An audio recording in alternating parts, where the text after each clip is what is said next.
Welcome back বন্ধুরা। আমি ফাহিম চলে আসলাম আপনাদের মাঝে নতুন একটি টিউটোরিয়াল নিয়ে। আমার আজকের টিউটোরিয়ালটা হচ্ছে স্মার্টফোন রিলেটেড, কারণ আমি আমার চ্যানেলে দুই ধরনের ভিডিও আপলোড করে থাকি। একটা হচ্ছে ইউটিউব রিলেটেড, আরেকটা হচ্ছে স্মার্টফোন রিলেটেড, মানে অ্যান্ড্রয়েড ফোন রিলেটেড। তো আপনারা যদি আমার চ্যানেলের ভিডিওগুলি দেখেন, তাহলে আমি আশা করি আপনাদের স্মার্টফোন এবং ইউটিউবের ব্যাপারে আপনাদের ভালো একটা ধারণা বা অভিজ্ঞতা চলে আসবে। তো আজকের টিউটোরিয়ালটা আমি দেখাবো যে কিভাবে আপনারা একটি ফোন যখন ক্রয় করবেন তো কিভাবে চেক টেক করে আপনারা ক্রয় করবেন। কারণ অনেক সময় আমরা নতুন ফোন কিনি, আবার কিন্তু অনেক সময় আমরা সেকেন্ড হ্যান্ড মানে পুরাতন ফোনও কিন্তু ক্রয় করি, মানে বেচা কেনা করি। তো আপনি যদি একটা নতুন ফোন কিনেন, অনেক সময় কিন্তু নতুন ফোনের প্রবলেম থাকতে পারে। এটা কিন্তু মানে অবাক হওয়ার কিছু নাই যে অনেক সময় নতুন ফোনের প্রবলেম হয়, আবার অনেক সময় পুরাতন ফোন আমরা কিনি সেটাতে কিন্তু প্রবলেম থাকে।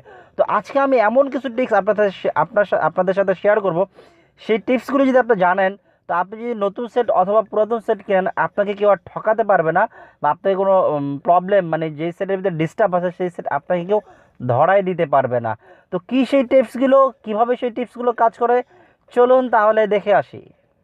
আপনি যদি আমাদের চ্যানেল এখনও সাবস্ক্রাইব করে না থাকেন, সিম্পল এইখান থেকে সাবস্ক্রাইব করে দিন এবং পাশে থাকা বেল আইকনটিতে ওকে করে দিন। তো বন্ধুরা, আমরা সর্বপ্রথম যেটা দেখাবো, ফার্স্ট নাম্বার ওয়ান যেটা, সেটা হচ্ছে আইএমই নাম্বার। মানে আইএমই নাম্বারটা কিন্তু আমাদের মোস্ট ইম্পর্ট্যান্ট। কারণ আপনি যদি একটা ফোন কিনেন, তাহলে নতুন ফোনে দেখবেন একটা আইএমই নাম্বার থাকে। ওই আইএমই নাম্বারটা যদি আপনি সেভ করে রাখেন কোথাও, তো কখনো যদি আপনার ফোনটা হারায় যায়, তো আপনি ইচ্ছা করলে এই আইএমই নাম্বারের মাধ্যমে আপনি পুলিশ অথবা র্যাব, মানে ডিফেন্সের যারা চাকরি করে তাদের মাধ্যমে আপনি আপনার ফোনটাকে উদ্ধার করতে পারবেন। এবং কি আইএমই নাম্বারটা মোস্ট ইম্পর্ট্যান্ট। আপনি যদি একটা সেকেন্ড হ্যান্ড মোবাইল কিনেন, সেক্ষেত্রে অবশ্যই আপনি আইএমই নাম্বারটা ঠিকঠাক মতো আছে কিনা এটা চেক করে নেবেন। কারণ অনেক সময় কী হয়, সেকেন্ড হ্যান্ড ফোনগুলি কী হয়, অনেক সময় যদি কেউ ফ্ল্যাশ করে বা কিছু একটা করে, অনেক সময় আইএমই নাম্বারটা কিন্তু রিমুভ হয়ে যায়। সে অনেক সময় এটা সেল করে দিতে পারে। আপনি যদি এটা জানা থাকে, আপনি চেক করে কিনবেন। যদি সেকেন্ড হ্যান্ড সেট কিনেন, তো এটা আপনার দুইটা উপকার হবে। একটা তো আপনার সেটটা হারাই গেলে আপনি এটাকে ফেরত পেতে পারেন। আরেকটা হচ্ছে আপনি যদি সেকেন্ড হ্যান্ড সেট কিনেন, সেক্ষেত্রে আপনি জানতে পারলেন যে আপনার সেটটা লিগ্যাল বা ভালো বা ঠিক আছে। তো আইএমই নাম্বারটা কীভাবে বের করবেন, সেটা হচ্ছে আপনি ডায়ালে চলে যাবেন। ডায়াল অপশনে চলে যাওয়ার পর আপনি স্টার #06 হ্যাশে ক্লিক করবেন। ক্লিক করার পর ঠিক আপনার সামনে এইরকম একটা ইন্টারফেস চলে আসবে আইএমই নাম্বার। এখানে দেখাচ্ছে ফার্স্টে দেখাচ্ছে আইএমই নাম্বার 1, আইএমই নাম্বার 2। মানে এইটা আপনি কি করবেন, এটাকে কোথাও সেভ করে রেখে দেবেন। বা আপনি যখন ফোনটা কিনবেন, যদি নতুন ফোন কিনে থাকবেন, দেখবেন প্যাকেটে গায়ে আইএমই নাম্বারটা কিন্তু থাকে, একটা স্টিকার থাকে, ওইখানে কিন্তু আইএমই নাম্বারটা থাকে। আর যদি আপনি সেকেন্ড হ্যান্ড কিনেন, তাহলে এই আইএমই নাম্বারটা আপনি অবশ্যই চেক করে নেবেন। কখনো যদি আপনার ফোনটা হারা যায় বা কোনো প্রবলেম হয়, আইএমই নাম্বারের মাধ্যমে আপনি সেটাকে রিকভার করতে পারবেন। এটা ছিল এক নাম্বার টিপস। দ্বিতীয় যে টিপস, সেটা দেখাবো আমরা ওভারঅল। ওভারঅলটা হচ্ছে, এটা কিন্তু মোস্ট ইম্পর্ট্যান্ট একটা বিষয়। আপনি যখন একটা নতুন সেট কিনবেন, আপনি অবশ্যই এগুলোকে চেক করে নেবেন। যদি আপনি সেকেন্ড হ্যান্ড পুরাতন সেটও কিনেন, তাও আপনি অবশ্যই চেক করে নেবেন। এটা দ্বারা আপনি চেক করলে কী হবে, আপনার সেটের সব কিছু পারফেক্ট মতো আছে কিনা, ঠিকঠাক আছে কিনা, এটাও আপনি জানতে পারবেন। তো এটা দেখার জন্য আপনার যেটা করতে হবে, *75353, তারপর আবার হ্যাশ ক্লিক করবেন। ক্লিক করার পর ঠিক আপনার সামনে এইরকম একটা ইন্টারফেস আসবে। তো আপনি এখানে অনেক কিছু পেয়ে যাবেন। আপনি এগুলি ঘাটাঘাটি করলে বুঝতে পারবেন যে এখানে আপনার ভাইব্রেশন আছে, স্পিকার আছে, ডিম্মার আছে, ক্যামেরা আছে, ব্লুটুথ আছে, তারপরে আরও অনেক কিছু আছে এখানে। তারপরে সেন্সর আছে, লাইট সেন্সর আছে, আপনার অনেক কিছু আছে। আপনি এগুলিকে চেক করে নেবেন। ব্লুটুথ আছে, যে আপনি যখন এক একটা করে চেক করবেন, আপনি বুঝতে পারবেন যে আপনার সব ঠিকঠাক আছে কি না। তো এই ছিল দ্বিতীয় নাম্বার টিক্স। 3 নাম্বার যে টিক্স আমি সেটা দেখাবো, সার্ভিস, মানে সার্ভিস মোড যেটাকে বলা হয়, যে আপনি যে সেটটা কিনতেছেন সেটা কি আসলে কোনো সার্ভিসিং করা হয়েছে কিনা, এই ব্যাপারে আর কি। ধরেন আপনি একটা নতুন সেট কিনতেছেন, সেটার ভিতরে কিন্তু অনেক সময় দেখা যায় যারা মার্কেটে থাকে, আমিও এরকম একটা সময়, আমি যখন প্রায় 2006 সালে যখন একটা ফোন কিনতে গেছি মার্কেটে, আমি প্রায় ওটা সম্ভবত ইস্টার্ন প্লাজা অথবা মোতালা প্লাজা, মেবি ইস্টার্ন প্লাজায়। তো আমি যখন কিনতে গেলাম, মানে ঢাকা ইস্টার্ন প্লাজা, আমি যখন কিনতে গেলাম, তখন ওরা কি করছে, মানে একটা মানে রিপেয়ার করা সেট, মানে ওরা এটাকে বক্সে রেখে দিছে। মানে সেটটা রিপেয়ার করা, মানে এটা একদম বক্সে রেখে দিছে নতুনের মতোই সব ঠিকঠাক, মানে ওরা খুলে হয়তো বা ঠিকঠাক করছে। আরেকটা সেট ছিল যেটা নাকি আপনার শোকেসে সাজানো, আপনাদের সাথে আমি বিষয়টা শেয়ার করতেছি, মানে বিষয়টা খুব আপনারা জানলে উপকৃত হবেন। এটা 2006 বা 7 আনুমানিক এরকম হবে, 6 দিকে হতে পারে। তো ওরা কি করছে, মানে শোকেসে সাজানো যে সেটা ছিল, মানে ডিসপ্লেতে যেই মোবাইলটা ছিল সেটা আমি পছন্দ করছি, তো সেটা আমি নিতে চাচ্ছি। তো ওরা করলো কি, বলে যে না এটা না, আপনাকে আমি নতুন একটা মোবাইল দিতেছি, আমি আপনাকে একদম প্যাকেট ট্যাকেট করা সেই মোবাইলটা দিচ্ছি। আচ্ছা ঠিক আছে তাহলে দেন, ভালো, এটা তো স্পর্শ হয় নাই বা কারো হাত লাগে না, তো ভালোই থাকবে প্যাকেট ইনটেক। তো আমি কি করলাম, আমিও রাজি হয়ে গেলাম, উনিও আমাকে দিল। তো আমি যখন প্যাকেটটা খুললাম, খোলার পর যখন আমি আমার ফোনটাকে হাতে নিলাম, হাতে নিয়ে দেখি যে ওইটার ভিতরে, মানে ওটা ছিল প্রায় 6 তো সনি অ্যাকশনটার ছিল, ওইখানে সেটের উপরে 2টা বাটন ছিল। তো ওই বাটন দুইটা দুই দিকে থাকার কথা, হ্যাঁ, মানে বাটনের যে একটা অ্যারো চিহ্নের মতো থাকে, তো দুইটা দুই দিকে থাকার কথা, ওই দুইটা দেখি আমি একদিকে, অথচ ওই ফোনটা আমি আর আগে ইউজ করেছি, তো ওইটা অ্যারো চিহ্নটা দুইটা দুই দিকে ছিল, মানে বাটনটা দুইটা দুই দিকে ছিল অ্যারো চিহ্নটা, তো ওইটা দেখি একদিকে। তো আমি বললাম ভাই এটা এরকম কেন, এটা তো প্রবলেম আছে। তো তারপর আবার আমি যখন টাচে কাজ করি দেখি টাচ ঠিকঠাক মতো কাজ করে না। তো আমি বললাম ভাই এটা এরকম তো ঠিক মতো কাজ করতেছে না, বলতেছে ভাই এটার কোনো অপশন আছে। আমি বলি না, কোনো অপশন না, এটা তো আপনার অপশন থাকার কথা না, টাচ তো এমনিতেই পারফেক্ট মতো কাজ করবে। পরে সে কী করলো, আমার ওই সেটটাকে পরে আমি চেঞ্জ করে আমি বললাম যে না ভাই ডিসপ্লেতে যেটা ছিল সেটাই আমাকে দেন। তো ওইটা নিয়ে আমি দেখলাম যে সব ঠিকঠাক মতো আছে, তখন আমি সেটটা নিয়ে আসলাম। অথচ প্যাকেট করা সেট তারা কিন্তু 2 নাম্বারই করছে। তো আপনার যদি এই এক্সপিরিয়েন্সগুলি থাকে, তখন কিন্তু আপনাকে কেউ আর ঠকাতে পারবে না, বা আপনি কখনো ঠকবেন না সেট কিনে। তো এটা আপনাদের সাথে আমি শেয়ার করে দিলাম। তো আপনারা যদি সার্ভিস মোডে যান, আপনি বুঝতে পারবেন যে আপনার ফোনটা কোনো রিপেয়ার করা হয়েছে কিনা। তো সেটার জন্য আপনি যেটা করবেন, *#0011#, এটাতে আপনারা ক্লিক করবেন। এখানে ক্লিক করলে সিলেক্ট স্ট্রাক, মানে আপনি এখানে 1 2 দিয়ে সিলেক্ট, মানে চেক করতে পারবেন। যখন আপনি ভিতরে একটাতে প্রবেশ করবেন, প্রবেশ করলেই আপনার এখানে দেখাবে যে আপনার আসলে সার্ভিং, মানে কল ইনফো, মানে আদার্স অনেক কিছুই দেখাবে যে আপনার সব ঠিকঠাক মতো আছে কিনা। দেখেন আমি নাম্বার স্ট্যাটাস ওকে আছে, তারপরে এখানে প্রথমে যে আছে এমসিসি এগুলি ওকে আছে, পিএসসিসি এগুলি ওকে আছে, সব ঠিকঠাক মতোই আছে। তো আপনারা এইগুলি এখানে দেখে নেবেন, টুটাও দেখে নেবেন যে এখানে কোনো প্রবলেম আছে কিনা বা উল্টাপাল্টা কোনো কিছু আছে না। দেখেন লাস্টে কিন্তু যে আইমি নাম্বারটা ওকে দেখাচ্ছে, এটা কিন্তু মোস্ট ইম্পর্ট্যান্ট, এটা দেখেই নেবেন আপনারা ওকে। তো এটা হচ্ছে সার্ভিস গেল। তারপরে যে অপশনটা দেখাবো সেটা হলো ব্যাটারি স্ট্যাটাস। ব্যাটারি স্ট্যাটাসটা কিন্তু মোস্ট ইম্পর্টেন্ট, এটা আমি বলতে পারি যে 99% মানুষ এই অপশনটা জানে না। ব্যাটারি স্ট্যাটাস এটা কি এবং কিভাবে কাজ করে চলুন আমি দেখি। তো আপনি ব্যাটারি স্ট্যাটাসটা যেভাবে বের করবেন, *#02288#। তো আপনি যখন এইভাবে ডায়াল করবেন, এই কোডটা ডায়াল করার পর ঠিক আপনার সামনে এরকম একটা ইন্টারফেস আসবে।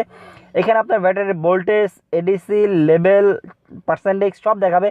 তো আপনাকে আমি যেটা ইম্পর্টেন্ট বা যেটা বোঝার বিষয় সেটা আপনাকে আমি বোঝাই দিচ্ছি। এই যে এখানে দেখেন লেভেল, মানে 42%, এটা হচ্ছে আমার ফোনে কতটুকু চার্জ আছে সেটা। আর হচ্ছে আরেকটা নিচে, ঠিক নিচে দেখেন একটা অপশন দেখতে পাচ্ছেন, লেভেল ব্লক 4 ব্লকস, তারপরে একটা ব্র্যাকেটের পরে জিও, তারপরে এটাকে কি বলে, ব্যাগ স্পেস, বা তারপর 8, তারপর একটা ব্র্যাকেট। এইটার মানেটাকে আমি আপনাকে বোঝাচ্ছি। এখানে যখন যদি আপনার ফোনে যদি ফুল চার্জ, মানে আমার ফোনে এখন ফুল চার্জ নাই, যদি ফুল চার্জ থাকতো এখানে দেখাইতো 8 ব্লকস, তো এখন আমাকে দেখাচ্ছে 4 ব্লকস। এখন এটাকে যদি আমি মানে রিসেট করি, ব্যাটারি কিন্তু রিসেট করা যায়, এটা কিন্তু আপনারা কখনো শুনে নেন বা জানেন না। ব্যাটারিকে রিসেট করা যায়। এটা আপনার কাছে খুব অবাক লাগতে পারে যে ব্যাটারি রিসেট কীভাবে করে। আমরা তো শুনেছি ফোন রিসেট করা যায়। ফোন রিসেট করার মাধ্যমে ঠিক যেইভাবে আমাদের ফোনের মানে ফোনের স্পিড বাড়ে বা আমাদের ফোনের স্পিডটা ফ্রি হয়, ব্যাটারি রিসেট করার মাধ্যমে আপনি আপনার ব্যাটারির লাইফ টাইমকে বাড়াইতে পারবেন। যেরকম ধরেন আগে যদি আপনার চার্জ থাকতো 1 ঘন্টা, মানে এক্সাম্পল জাস্ট, এখন থাকবে 1.5 ঘন্টা। আমি জাস্ট উদাহরণ দিয়ে বুঝলাম, আগে যদি থাকতো 1 ঘন্টা, এখন থাকবে 1.5 ঘন্টা। মানে রিসেট করার মাধ্যমে আপনার ব্যাটারিটাকে আপনি ইয়ে করলেন, মানে চার্জ বাড়ানোর মতো অবস্থা করে দিলেন। সেটা হলো এই, আপনি যখন এই কুইকে ক্লিক করবেন, কুইকে ক্লিক করার পর আপনি যখন ওকে দিবেন, আপনি এই লেখাটা পড়ে নেন, ওকে যখন দিবেন, ওকে দিলে আপনার ব্যাটারিটা রিসেট হয়ে যাবে। মানে আমি আপনাকে বুঝাই, সেটা হলো ধরেন এই যে এখন আমার এখানে 4 ব্লক আছে, তো আমি যখন কুইক দিয়ে ওকে দেবো দেখবেন এখানে আমার 2 ব্লকস বা 1 ব্লকসে চলে আসবে। চার্জ আমার এখানে 40 থেকে হয়তো বা 10-এ চলে আসবে। এটা কেন আমি আপনাকে বোঝাচ্ছি। এটা হলো ধরেন আপনি একটা বোতলের ভিতরে আপনি উপরে কিছু একটা রাখছেন, মানে বোতলের ভিতরে ঢুকাইছেন, তো নিচে আপনার একটা বাতাস, মানে নিচে 5 ইঞ্চি ধরেন ফাঁকা, ফর এক্সাম্পল 5 ইঞ্চি ফাঁকা আছে, ওইখানে একটা বাতাসের কারণে আপনি নিচে দিয়ে একটা কাপড় ঢুকাইছেন বা একটা খাবারের কোনো কিছু ঢুকাইছেন, কিন্তু নিচে বাতাস থাকার কারণে যাইতে পারতেছেন। এটা আমি উদাহরণ দিয়ে বুঝাইতেছি। তো আপনি সেই বাতাসটাকে বের করে দেন, বের করে দেওয়ার পর দেখবেন উপরের ওই অংশগুলি কিন্তু নিচে চলে যাবে। তো নিচে চলে গেলে আপনি উপরে কিন্তু আরও কোনো কিছু দিতে পারবেন, আরও কিছু ভরতে পারবেন। তো ঠিক যখন আপনি এখানে কুইক স্টার্ট দিয়ে ওকে করে দেবেন, তো আপনার ফোন ব্যাটারিটা রিসেট হয়ে যাবে। তো তখন আপনার ব্যাটারিতে এক্সট্রা যেগুলি থাকে বের হয়ে যাবে, আপনি আরও অতিরিক্ত চার্জ প্রবেশ করাতে পারবেন। এবং কি আপনি তখন কি হবে, আপনার চার্জটাও ভালো থাকবে।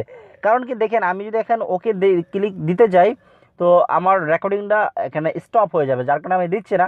আপনারা কুইক স্টার্ট দিয়ে ওকে দিয়ে দিবেন, দেখবেন আপনার ব্যাটারির যে লেভেলটা সেটা যদি 4-এ থাকে তো 2-এ চলে আসতে পারে বা 1-এ চলে আসতে পারে, আপনার পার্সেন্টেজ কমে যাবে। তারপর যখন আপনি ফুল চার্জ দিবেন, তখন আপনার কি হবে, আপনার সেটটা অনেক চার্জ হবে এবং কি আপনার চার্জটা লাস্টিংও বেশি করবে। পরে যেটা আছে সার্ভিস টেস্ট, সার্ভিস টেস্টটা মোস্ট ইম্পর্টেন্ট। তো সেটা কিভাবে আপনারা বের করবেন, সেটা হলো আপনারা সার্ভিস টেস্টটা বের করার জন্য আপনারা *#0 *#হ্যাশে ক্লিক করবেন। এইটা কিন্তু মোস্ট ইম্পর্টেন্ট, মানে আপনার সেট আপনি কেনার জন্য কিন্তু এই অপশনটা ভালো আপনাকে হেল্প করবে। কারণ স্যামসাং মোবাইল কোম্পানি কি করছে, এই অপশনগুলি মোবাইলের ভিতরে দিয়ে দিছে। এটা দিয়ে দেওয়ার কারণ হলো একটাই, আপনি যখন একটা নতুন ফোন কিনবেন, আপনি যখন এই কোডগুলি দিয়ে এটা ডায়াল করবেন, ডায়াল করার পর যখন এই অপশনটা চলে আসবে, আপনাদের প্রত্যেকটা জিনিস আপনি স্টেপ বাই স্টেপ চেক করতে পারবেন। আপনার সেটার কালার ঠিকঠাক মতো আছে কিনা, ফোনের রিসিভার ঠিকঠাক মতো আছে কিনা, ভাইব্রেশন, ডিম্বার, আপনার ক্যামেরাগুলি, সেন্সরগুলি, টাচগুলি, স্পিকার, মানে আদার্স সব কিছু আপনি এখান থেকে চেক করতে পারবেন। এইটার ব্যাপারে আমার আগের একটা টিউটোরিয়াল আছে, আপনার সেই টিউটোরিয়ালটা দেখে নিতে পারেন। এটার ব্যাপারে আমি বিস্তারিত সেখানে আলোচনা করেছি। তো এইটা যদি আপনার প্রত্যেকটা চেক করে নেন, তাহলে আপনি বুঝতে পারবেন যে আপনার ফোনটা আসলে কোনো সমস্যা আছে কিনা। হোক আপনি নতুন ফোন কিনতেছেন অথবা আপনি পুরাতন ফোন কিনতেছেন, পুরাতন ফোন কিনলেও আপনি যদি এগুলো চেক করে নেন, তাহলে আপনি মানে কনফার্ম হতে পারলেন যে আপনার সেটে কোনো প্রবলেম নাই। তো নতুন সেটেও অনেক সময় কিন্তু প্রবলেম থাকে, আমি বারবার বলতেছি, কারণ আমি নতুন সেট কিনতে গিয়ে আমি এই প্রবলেম ফেস করেছি, যার কারণে আপনাদের সাথে শেয়ার করলাম। এটা যদিও অনেক আগের কথা, 2006 মেবি, 2006 বা 7 মেবি এরকম হবে। তো আপনারা অবশ্যই নতুন ফোন কিনতে গেলেও এটাকে অবশ্যই টেস্ট করে নেবেন। তো এটা ছিল আমার 5 নাম্বার টিক্স। 6 যে টিক্স সেটা হচ্ছে আমি দেখাচ্ছি, দাঁড়ান।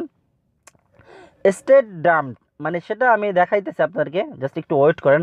এটার জন্য আপনার যেটা ডায়াল করবেন *#9900#। হ্যাঁ, তো এইটাতে যখন আপনারা আসবেন, তো এটা কিন্তু মানে মোস্ট ইম্পর্টেন্ট একটা মানে option, Dam start dump start মানে যাই হোক। তো এইখানে আপনি অনেকগুলি ফিচার্স পাবেন, যেগুলো আপনার ফোনের একদম ফুল ডিটেলস, মানে আপনার ফোনটার ভিতরে কি কি আছে না আছে, A to Z, কি করলে কি হবে না হবে, এগুলো হয়তো আপনি বুঝবেন না অনেক কিছু। সেক্ষেত্রে আপনার এটা আমি যদি না বুঝেন, তবে আমি আপনাকে 2টা অপশন বলে দিচ্ছি। এই 2টা অপশন আপনাদের কাজে লাগবে। এই ব্যাপারে আমার আগে একটা টিউটোরিয়ালও আছে, আপনারা চাইলে সেটা দেখে নিতে পারেন। এটা হচ্ছে ডাম, এই যে আপনার 2 নম্বরে যে লেখাটা দেখতে পাচ্ছেন, ডিলেট ডাম্প স্টেট। তো এটাতে যখন আপনারা ক্লিক করবেন, এই দেখেন ডিলেট ডাম্প, ওকে দিলে কি হবে, আপনার ফোনটার যে স্টোরেজ সেটা ফ্রি হয়ে যাবে। আমি ওকে দিয়ে দিলাম। তারপর আরেকটা অপশন পাবেন আপনি, ডিবাগ লেভেল। এই যে অপশনটা দেখতে পাচ্ছেন, ডিবাগ লেভেল, এগুলি যদি আপনি ক্লিক করেন, তো দেখবেন যে আপনার ফোনের স্টোরেজ অনেকটা ফ্রি হয়ে গেছে। এটা আমি প্র্যাকটিক্যালি ট্রাই করছি। ডিবাগ লেভেলে ক্লিক করার পর আপনি যখন ক্লিক করবেন, ক্লিক করার পর মিড আসবে, আমি দেখাচ্ছি। ডিবাগ লেভেলে ক্লিক করলেন, ক্লিক করার পর এখানে 3টা অপশন, মিড, হাই, লো। যখন আপনি মিডে ক্লিক করবেন, আপনার সেটা অটোমেটিকলি রিস্টার্ট নিয়ে আপনার স্টোরেজকে ফ্রি করে দেবে। যাই হোক, এই ব্যাপারে আমার একটা টিউটোরিয়াল আছে, আপনার চাইলে সেটা দেখে নিতে পারেন, অথবা আমি ডিসক্রিপশন বক্সে লিঙ্ক দিয়ে দেবো, চাইলে সেখান থেকেও দেখে নিতে পারেন। তো এই অপশনটা যদি আপনারা জানেন, তো আপনারা অনেক কিছু অনেক করতে পারবেন, যেরকম আপনারা হয়তো বা স্টোরেজ ফ্রি করতে পারবেন এটার মাধ্যমে। তো সেটা কীভাবে দেখেছে, আপনি আর ফোনটা ব্যবহার করতে করতে করতে করতে একটা সময় স্টোরেজ কিন্তু ভরে যায়। তো অনেক সময় দেখছি আমরা অনেক ফাইল ডিলিট করে দেই, অনেক ফোল্ডার ডিলিট করে দিই, তারপর আমার স্টোরেজটা আসলে পর্যাপ্ত পরিমাণে কমতেছে না। সেক্ষেত্রে যখন আপনি এখানে এসে ডিলিট ডাম্প স্ট্যাট এটাতে ক্লিক করবেন, আর ডিবাগ লেভেল এটাতে যখন ক্লিক করবেন, এই যে ডিবাগ লেভেল এটা, আর হচ্ছে কি আপনার এই যে এটা, এই দুটো অপশন যখন আপনি ব্যবহার করবেন মানে ক্লিক করবেন, ফার্স্টে আপনি ডিলিট ডাম্প স্ট্যাটে ক্লিক করবেন, তারপরে আপনি যেটা করবেন মানে ডিবাগ লেভেল এটাতে ক্লিক করার পর মিডে দিয়ে আপনার রিস্টোর করে নেবেন, এবার আপনার ফোনের অনেকটা স্টোরেজ ফ্রি হয়ে যাবে। তো এই ছিল মোটামুটি আমার 6টা টিক্স। যদি এই 6টা টিক্স আপনি ফলো করেন বা আপনি যদি এই 6টা টিক্স আপনি ফোন কেনার ক্ষেত্রে কাজে লাগান, তো আশা করি কেউ আপনাকে ফোন কেনার ক্ষেত্রে আর ঠকাতে পারবে না। তো এই ছিল মোটামুটি আজকের টিউটোরিয়াল। যদি আমার টিউটোরিয়াল আপনাদের ভালো লাগে তাহলে অবশ্যই একটি লাইক দিবেন, কমেন্টস করে জানাবেন যে আসলে আপনাদের কাছে টিউটোরিয়ালটা কেমন লাগলো, বা আমার কোনো কোথাও ভুল হলো কিনা, বা আপনাদের বুঝতে কোথাও কোনো সমস্যা হলো কিনা। তো অবশ্যই কমেন্টস করবেন। আর সর্বশেষ কথা হচ্ছে যেটা, অবশ্যই অবশ্যই আমার চ্যানেলটাকে সাবস্ক্রাইব করবেন। সাবস্ক্রাইব করার পর পাশে যে বেল আইকন আছে সেটাতে ওকে করে দিবেন। তো আজকে এই পর্যন্তই, দেখা হবে আগামী টিউটোরিয়ালে আরও ভালো কিছু নিয়ে।